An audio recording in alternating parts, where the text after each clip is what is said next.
Ahojte, dnes si spolu robíme syr bez použitia syridla. Potrebovať budeme 3 litre mlieka, ocot, sol a ďalej silikónové plátno, sítko a to by aj tak bolo asi všetko. Prvé, čo urobíme, že nalejeme si mlieko do nádoby. Nechala som si ju na schvál rozohriať, aby som dlho nemusela čakať.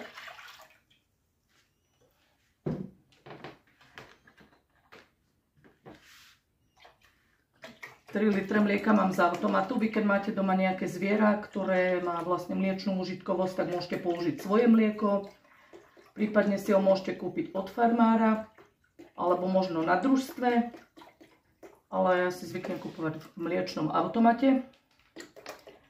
Okrem toho, že teda je ešte nepasterizované, nemáte z neho odobranú ani smotanu. Tým pádom je v plnej tej svojej sile. Takže syr, ktorý robíte z takéhoto mlieka, je oveľa výdatnejší, ako keby ste si mlieko kupovali. Teraz si to mlieko nechám zahriať na 70 stupňov. Na zmeranie teploty použijem teplomer.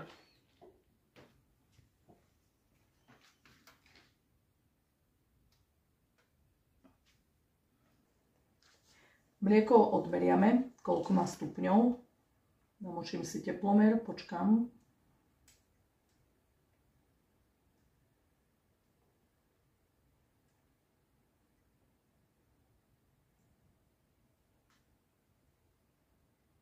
V podstate treba dosiahnuť teplotu približne ako na pasterizáciu, okolo tých 70 stupňov. To už je tak, dá sa povedať blízučko, takže takto. 70, 72. Tých 70 už tu máme, takže to je v poriadku. Teraz si pridám malú lyžičku soli, tak kopcom. Mlieko si už vypnem. Kopcovitá lyžička soli. Trošku si to premiešam. A teraz ešte pridám 2 lyžice octu. Trošku si zatiaľ odložím. Pridám 2 lyžice octu a mlieko sa mi začne zrážať. Keď sa bojíte náhodou kyslej chuti syra, tak nemusíte sa obávať, pretože tento ocot slúži iba na to, aby sa mlieko zrazilo. Nahrádza nám syridlo a pekne už vidíte, že sa mlieko takto zráža. Keď už budete mať syr vyzrážaný, to spoznáte podľa toho, že sa vám oddelí srvátka. Pevná sírenina bude zrazená dohromady a srvátka bude mať takú priesvitno-žltú farbu. Sporák už som si vypla, ale som si tam tú nádobu s mliekom nechala a iba to pomaličky miešam a čakám, kedy sa mi to dobre oddelí. Potom si mlieko precedím do syta cez silikónové plátno, vytvarujem ho do menšej hrudky a nechám si ho ešte odkvapkať. Takto pripravený syr môžete po stuhnutí, čo je asi tak hodinu, konzumovať nakrájaný so zeleninou alebo použiť do šalátov alebo ja neviem, len tak s chlebom si dať. Alebo keď teda už necháte tú hrudku trošku postlačať a máte ju prevažne odkvapkanú, tak môžete si k nej pridať kúsok masla, potom to vyšľahať a keď si to vyšľaháte s maslom, tak si vlastne urobíte roztierateľný syr. Doňho môžete ešte pridať napríklad bylinky alebo kápiu, prípadne jemne pikantnú čili. Pomaly vidíte, ako sa oddeluje sírenina od srvátky. Ak by sa vám náhodou stalo, že sa vám to pri tých 2 lyžiciach octu nebude zrážať, tak kľudne si ocot pridajte. Vôbec sa nemusíte toho obávať, syr nezostane kyslý. Tak, pomaličky už to je, čím ďalej, tým viac vidno. Stále mám sporák vypnutý. Niekto tento syr robí tak, že vlastne ešte ho povára, ale ja už keď si vypnem sporák, tak iba premiešavam. A teraz si precedím cez silikónové plátno. Pozrite sa, takto sa to vyzrážalo. Teraz si to odoberiem postupne takto lyžicou do platienka silikónového. To silikónové plátno som si dala preto, lebo keď budete mať sítko s väčšími dierkami, aby vám to náhodou neprepadalo. Takto si to povyberám a potom si to samozrejme zlejem, ale koľko sa mi dá, tak sa budem snažiť vybrať.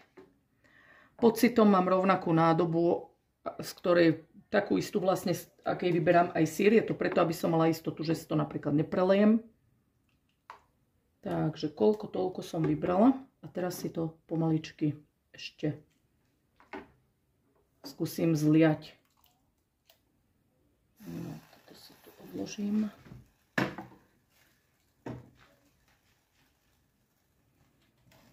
Nádobu si opatrne zoberiem a pomaly zlievam. Je to ten istý objem, takže pokiaľ si to aj vy tak urobíte, že budete mať dve nádoby rovnakého objemu, vôbec sa nemusíte báť, že by sa vám to nezmestilo.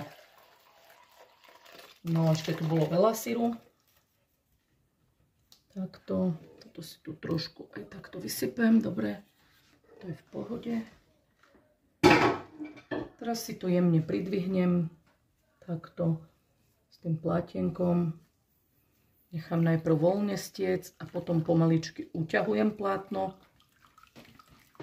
Aby sa to odkvapkalo, dávajte si pozor, pretože je to veľmi horúce. Prehodím si to do takéhoto sítka. Trošku si to ešte postláčam.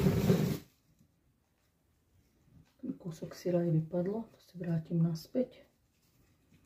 No a takto, ako to mám v tom plátenku, tak si to trošku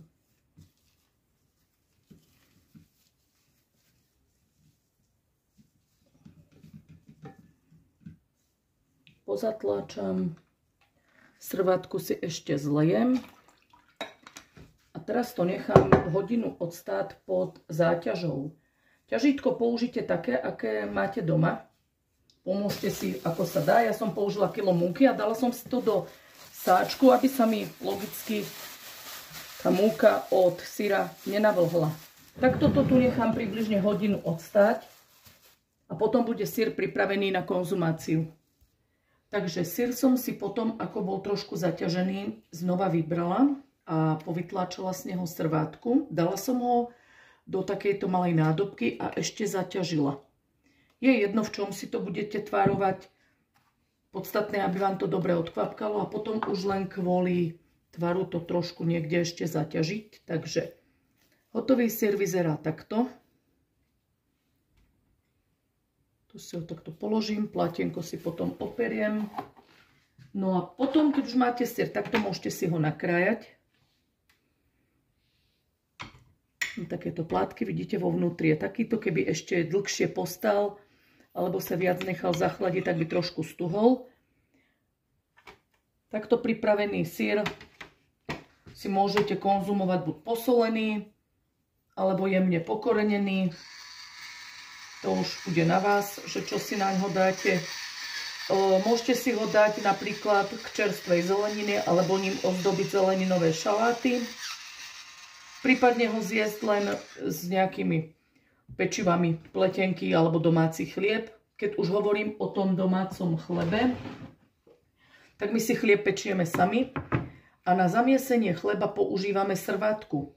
Tá srvátka vôbec nie je cítiť octom, aj napriek tomu, že sme ho vlastne na výrobu syra použili. Je sladká, takže okrem toho, že si zamiesíte chlieb alebo možno nejaké koláče, bublaninu, bábovku, môžete srvátku využiť aj na to, aby ste z nej urobili puding, mliečnú polievku, omáčku. Je to škoda, aby sa vyliala, takže snažte sa ju spracovať a dá sa normálne aj vypiť, veď v podstate je to iba odobratá sírenina z mlieka, tým pádom tak, ako vám chutí mlieko, vám chutí aj srvátka, takže v pohode sa dá aj piť. Keby ste chceli náhodou recept na domáci chlieb alebo domáce pletenky, tak kľudne mi to napíšte do komentára a môžeme si ich spolu pripraviť. Ja vám ďakujem za pozretie videa a teším sa na vás pri nejakom ďalšom videu.